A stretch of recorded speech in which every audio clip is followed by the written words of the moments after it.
The night was still except for the gentle hum of the fridge in the corner of the cramped apartment, a sound that had become background noise in Ethan Cross's life.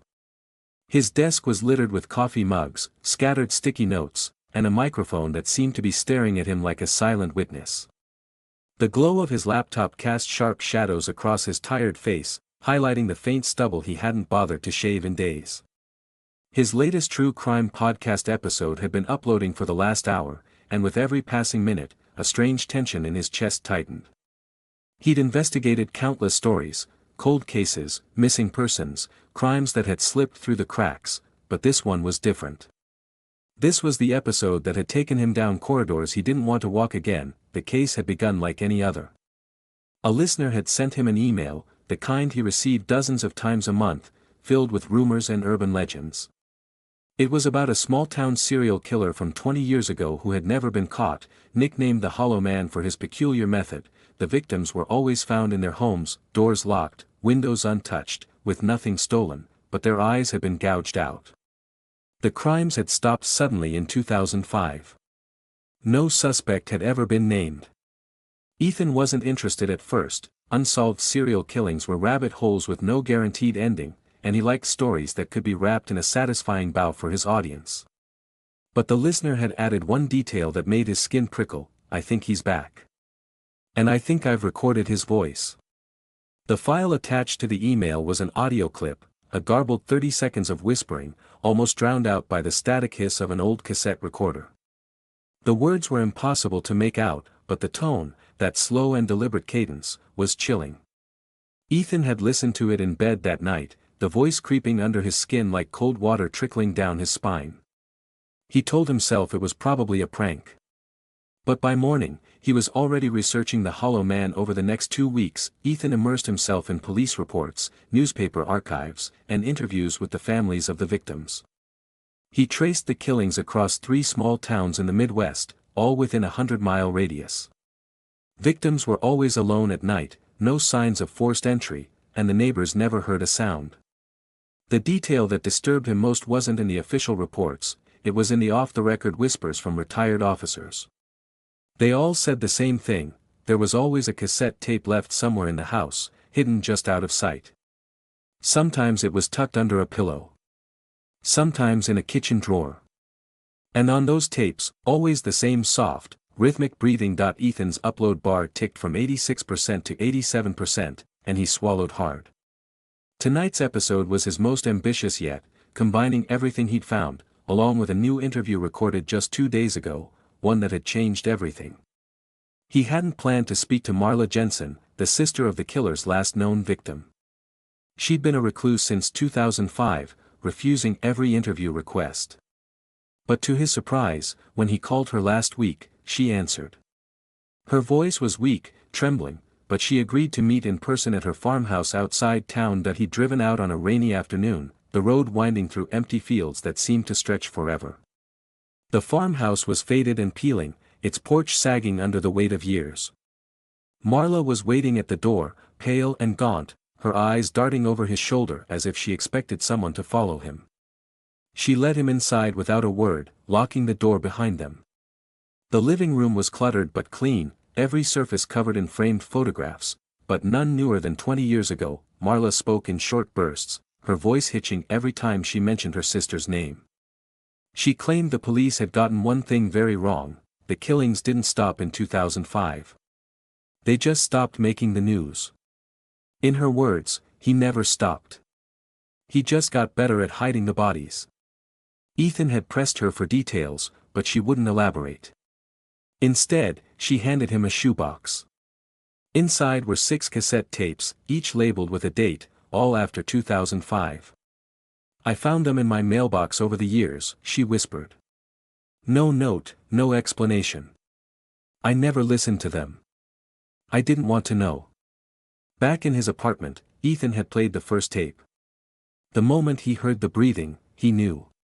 It was identical to the recordings described in the old police files. Slow. Measured. Like someone counting down in their head. He spent hours digitizing the tapes, analyzing the sound. But on the final tape, the one dated just 6 months ago, there was something new. Beneath the breathing, faint and distorted, a voice spoke a single sentence. It was impossible to ignore, because it was his own name. The upload bar on his laptop ticked to 92%. He rubbed his eyes, wishing for the 100th time he'd never started this investigation. He had told himself he'd release the episode and be done with it, move on to safer stories. But part of him knew that wasn't possible.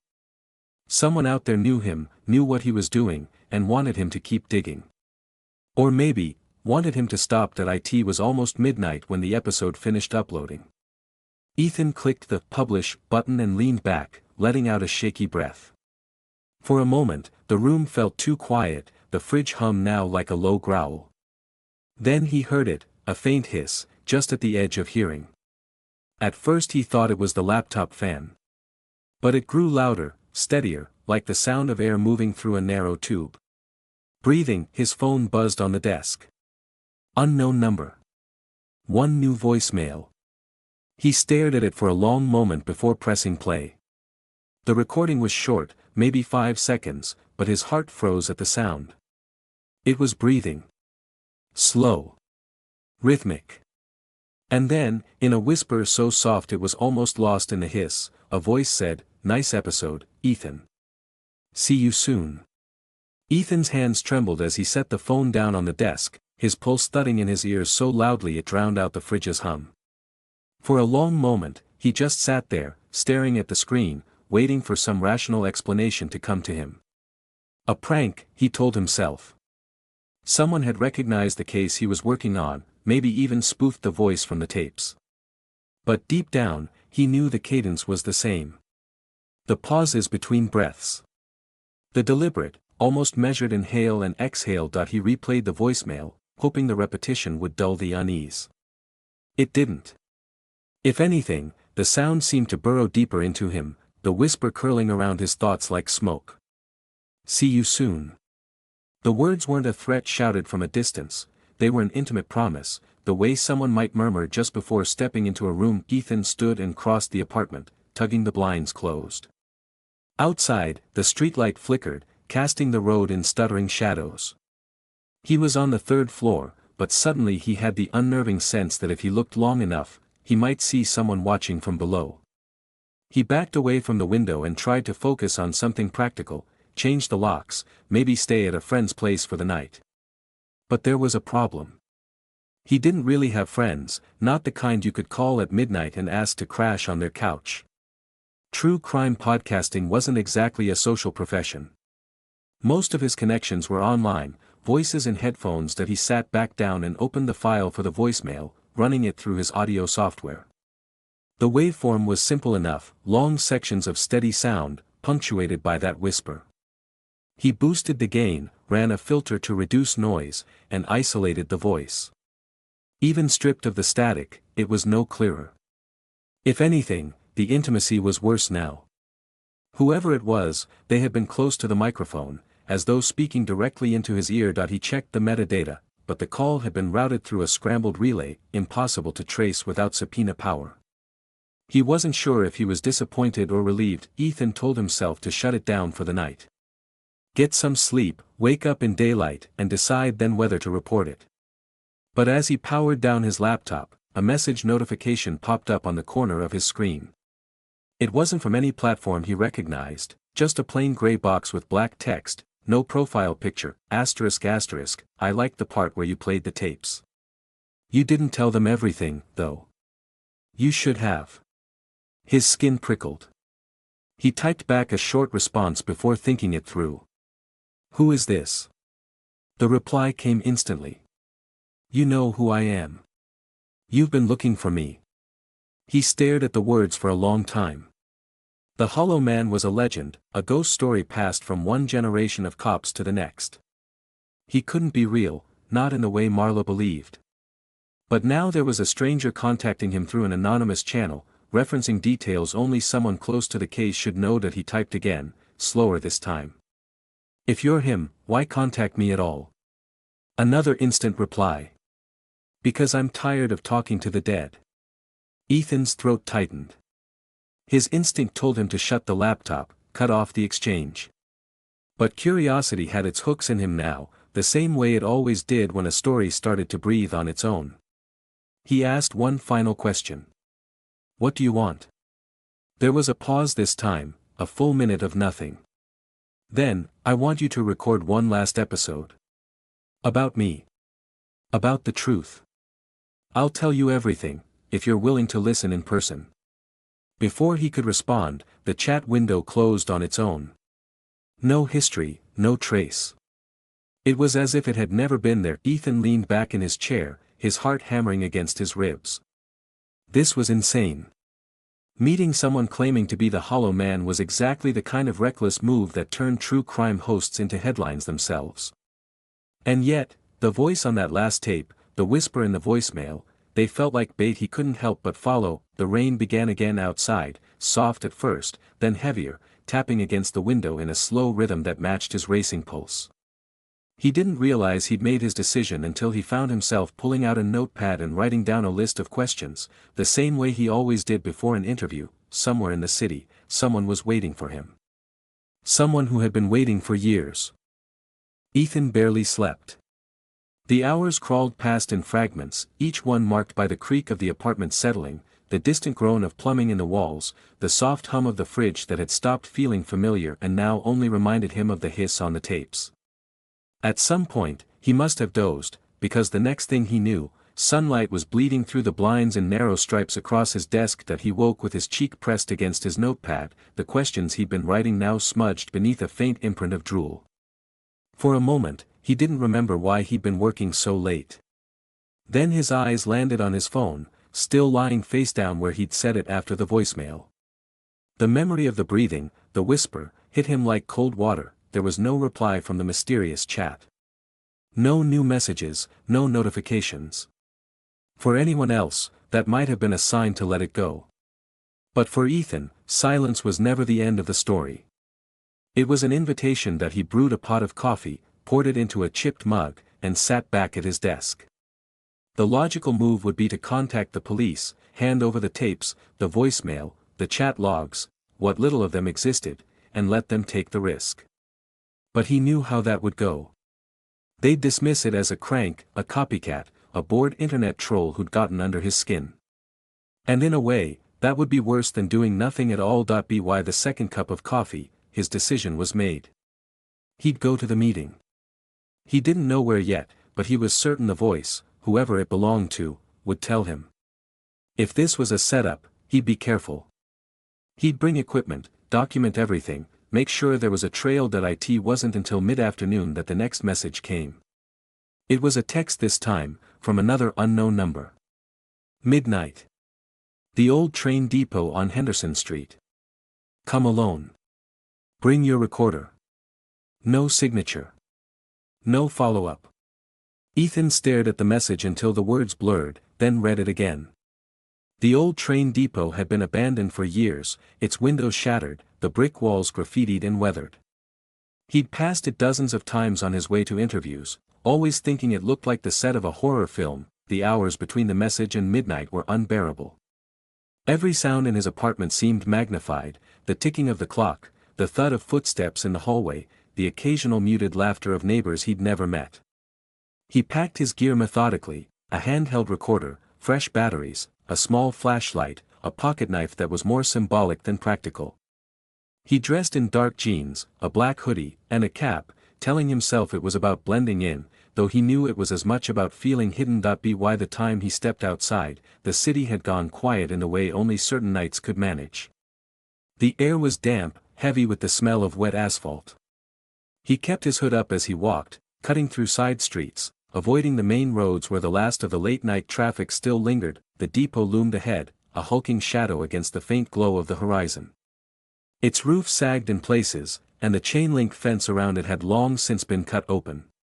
The moment he stepped through, the sounds of the city seemed to vanish. The air inside the fence felt different, still, almost expectant. That he crossed the cracked pavement toward the main entrance, his flashlight beam catching on rusted metal and shards of glass.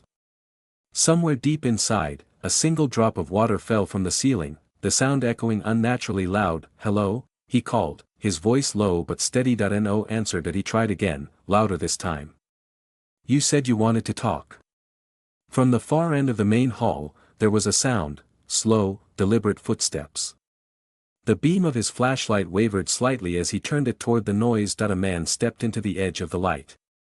Tall, thin, dressed in an old brown coat that looked like it belonged in another decade. His face was shadowed by the brim of a hat, but Ethan could see the pale curve of a smile. "You came," the man said, his voice low, calm, and instantly familiar. It was the voice from the tapes. Ethan swallowed. "You're the one who's been sending me the recordings." The man tilted his head, as though considering the question. "You've been listening to ghosts for a long time, Ethan. Don't you want to hear the living story?" Every instinct told Ethan to turn and leave, but his recorder was already in his hand, the red light blinking. "Then tell me," he said. "Why me?" The man took a step closer, and the beam of light caught his eyes. They were startlingly bright, almost silver in the dimness. "Because," he said softly, "you're the only one still listening the right way. You don't just hear the story. You open the door for it." Before Ethan could respond, a sound echoed through the depot, footsteps again, but heavier, more hurried. The man's smile widened. "It seems," he murmured, "we're not alone." The sound of the second set of footsteps was different from the first, faster, erratic, the kind of pace that suggested either fear or pursuit. Ethan's flashlight trembled in his grip, the beam slicing through the dust-thick air toward the far corner of the depot. The man in the brown coat didn't move. He only turned his head toward the noise, the faintest curl of amusement at the edge of his lips. "It's always better when there's an audience," he whispered, as if to himself. Ethan's breath quickened. "Who is it?"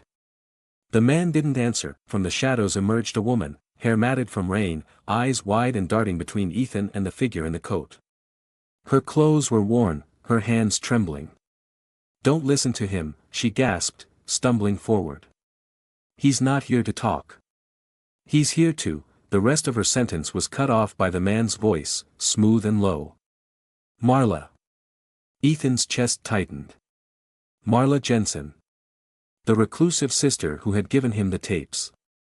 He had last seen her pale and quiet in her farmhouse, but now her face was a mix of terror and defiance. "You shouldn't have come," she hissed at the man. "I invited him," the man said, his eyes never leaving Ethan's. "He deserves to see the truth." Marla turned to Ethan, her words urgent and fast. "He doesn't just record his victims. He talks to them first. He tells them stories. And then," her voice cracked. "And then he finishes them." The man's smile didn't falter. "You make it sound so crude. It's not about killing. It's about preservation. A voice on tape, it never dies." Ethan's mind raced. His thumb hovered over the recorder's stop button. "Why me?" he asked again, his voice almost a whisper now. The man took a step closer, into the full glare of the flashlight. His face was gaunt, skin drawn tight over sharp cheekbones, eyes like cold mercury. "Because you've already let me in," he said softly. "Every time you play the tapes. Every time you edit my breathing, my words. You bring me into your space, your mind. We're already connected." Something shifted in the air. Ethan realized with a jolt that the footsteps hadn't stopped. There was still movement, faint, coming from deeper inside the depot. Not one set. Several. Marla backed toward him, her voice low but urgent. "He's not alone. He never is." The man's smile widened as the shadows behind him seemed to thicken. Shapes emerged, indistinct at first, then sharpening. 3, maybe 4 figures, all wearing mismatched coats and hats, their faces hidden in shadow. They didn't speak. They only stood there, silent, the air between them heavy with something unspoken. Ethan's pulse hammered. His brain screamed at him to run, but his legs felt rooted. "You wanted the truth, Ethan," the man said. "Here it is. I'm not the only hollow man. I never was. We've been here for decades. Listening. Waiting. You just made us louder." Marla grabbed Ethan's arm. "We have to go. Now." The spell broke. Ethan yanked the flashlight toward the open gap in the fence, pulling Marla with him. Behind them, The man's voice followed, calm, measured, almost gentle. "We'll finish the interview another time." They didn't stop running until they were blocks away, the depot shrinking into the distance. The streets were empty, the only sound their ragged breathing. Marla finally let go of his arm, her hands shaking. "You can't go back there. You can't talk to him again. Promise me." Ethan nodded, though he knew it was a lie. The recorder in his pocket was still running. And when he checked it later, in the safety of his apartment, he found something that made his blood run cold. The last 30 seconds weren't just the sound of them running. Beneath the pounding footsteps, beneath Marla's gasps, there was breathing. Slow. Steady. And a whisper, so close it felt as if it had been spoken directly into his ear. ****. Nice episode, Ethan. I told you, we're already inside. The file ended, and in the silence that followed, somewhere deep in his apartment, the fridge hummed again, except this time, it didn't sound like the fridge at all.